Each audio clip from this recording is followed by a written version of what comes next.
Hi guys, hope you are doing well from wherever you are watching me, depending on your time zone.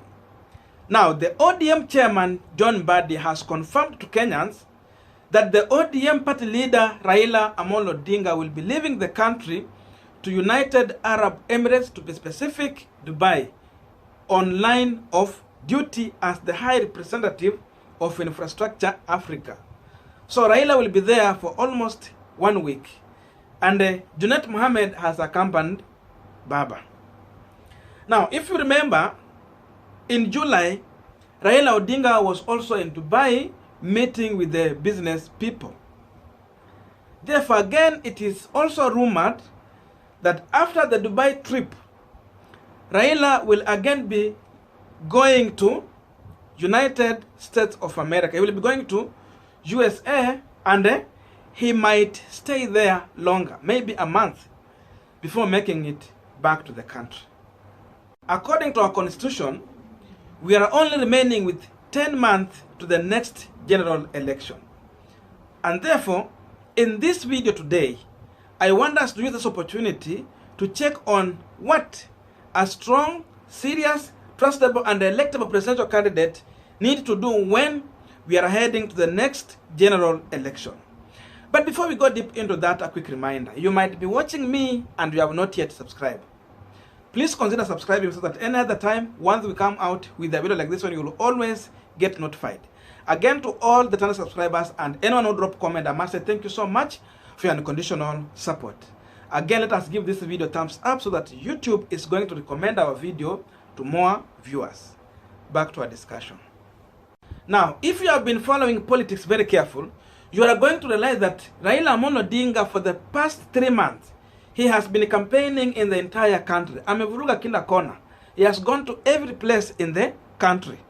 Therefore, after this, Raila is now taking a break. But really, is it a break? It is not a break.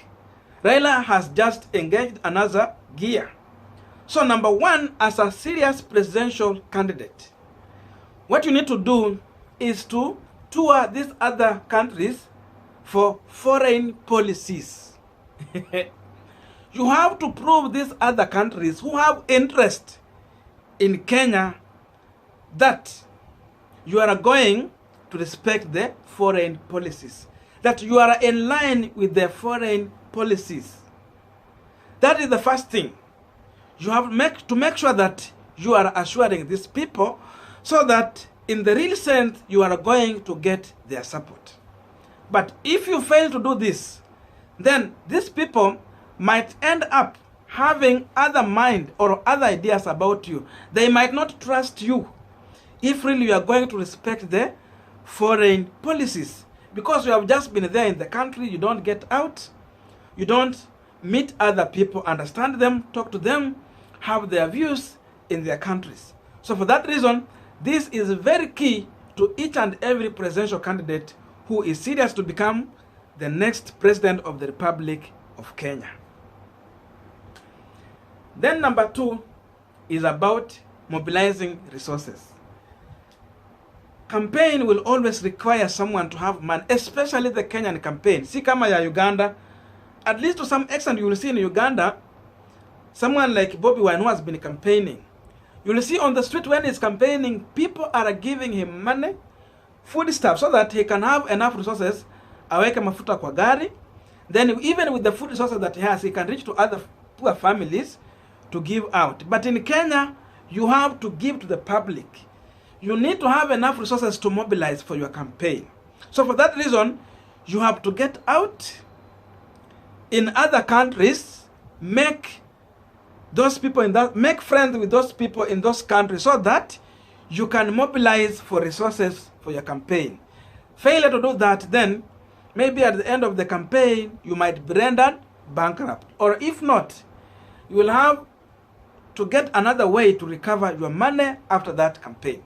So when someone like Raila Odinga gets out, definitely this is going to help him reach out to other people, explain to him what his manifesto is for the Kenyan country and for people who have interest in Kenya.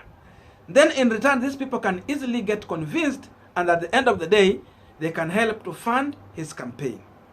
Now, we have mentioned foreign policy. Then we have talked about resources mobilization. Number 3 is about creating friends. As a presidential candidate, you have to get out, reach out to other leaders in the other country. Even if you are meeting with opposition leaders or those leaders in the government, like president or prime ministers. That is a big factor. Create friends such that when we come to an election, if you win, these people are going to easily accept you. They are going to congratulate you and welcome you quickly. So, in as much we might have other people who would want to have a second thought about your election when you have been announced, definitely this community will have already accepted you. So in that way, you will have an easy time taking over power and reaching out to other countries in terms of when you need help or advice. So a serious one might get out so that he make friends who can stand with him when the need time comes. So Raila Odinga is doing that. If you check out, he has been in and out. 2017, he was doing that. 2013, he was doing that. Now, 2022, he is here again doing this. Then credit added to that with the position that President Uhuru Kenyatta gave him as the High Representative of Infrastructure of Africa. Now he has a more good chance to get out, make friends, and in the return, he will have an easy way to go. So if you will be just sitting in Kenya doing your campaign, then you don't get out. It is very hard to make friends. And even, through friends, you create a trust. So it depends which friends are you creating here. And if you compare this now, there are so many things we can talk about this. Getting out as a presidential candidate, there are so many, though I'm mentioning those 3. But now try to compare here, William Samoei Ruto, Raila Odinga, Musalia Mudavadi, Kalonzo Musyoka, they will be on the ballot. How wengine? Raila Odinga is trying hard to reach out to these other countries. William Samoei Ruto, the farthest he has gone is to Uganda. And now even the other day, when Museveni's son was in Kenya, William Ruto was not happy. He was there with President Uhuru Kenyatta. So that is the farthest Ruto has gone. Kalonzo Musyoka has connection. He can get out. He has been getting out. Same to Musalia Mudavadi. He has connections. If you remember 2013, even to form NASA, they went to an extent of meeting with Raila Odinga in US. Then after that, that's how they came out with NASA. So these other presidential candidates have foreign friends. They can get out. But someone like William Samoei Ruto, I have not seen him making that effort. Again, there's rumors that Ruto alikuwa blocked from going to US. So I don't know how these countries can trust him with the leadership. Because leadership, wanasema cartels, deep state always have a hand in this. And deep state does not mean only Kenya. It means also these other countries have interest. They need the interest to be taken care of. You have to assure them. And therefore, you cannot do this if you're not reaching out to these countries. Now, lastly, as I wind up this video, you see, when you are in a campaign, it reaches a time when you need to take a break. When you are too much in a campaign there, unafika mahali, you are get used to the people. Wanakuwa too much used to you, such that even they see you as if you are repeating everything you have been saying. So unakuanga umewabo. To break that, you have to take a break. Then when you come out, you are well energetic, refreshed. Then these people will again receive you as a fresh person. So you need to take a break. Raila Odinga is always very careful with that. And you will see when Raila will finish his tour to Dubai, he will be heading maybe to US. After that, ile siku Raila will make it back to Kenya.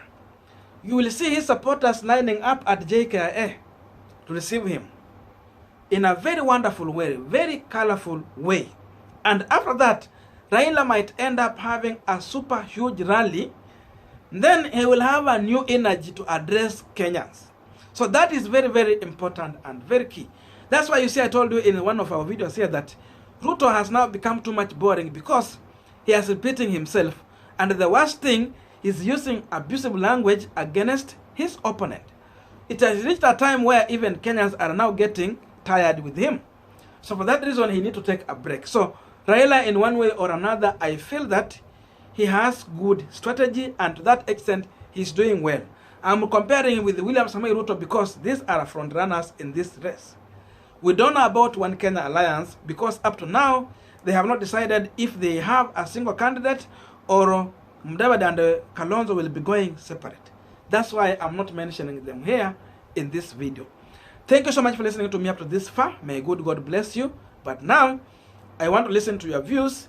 Try to compare Raila Odinga with one William Samoei Ruto, their campaign, and how Raila is connecting his campaign with getting out to these other communities, these other countries. How is he relating?